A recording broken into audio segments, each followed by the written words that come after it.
Sa araw nga na ito mga kapatid ko, nagawa na kami ng istante. Tinulungan ko na yung kasama ko sa trabaho dito sa amin.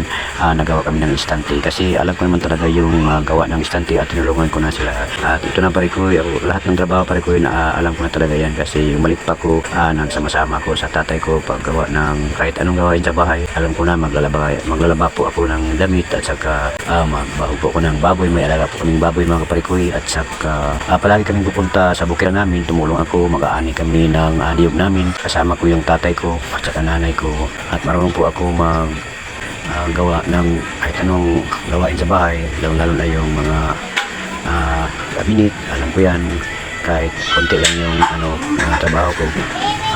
Alam ko yan at punta kami palagi sa tabi ng dagat. Doon kami nanghuli ng mga isda, kahit anong isda kasi alam naman namin na kung kahuli kami ng isda, pwede namin yan ulamin sa bawat araw-araw na aming kakainin. Maraming salamat po sa inyong pagtingin sa video ko. Kung nagustuhan ninyo ang video ko, muhingi pa po sa inyo ng like, share, follow sa aking page, Parikoy Vlog. Maraming salamat po sa inyong lahat sa panonood ng video ko.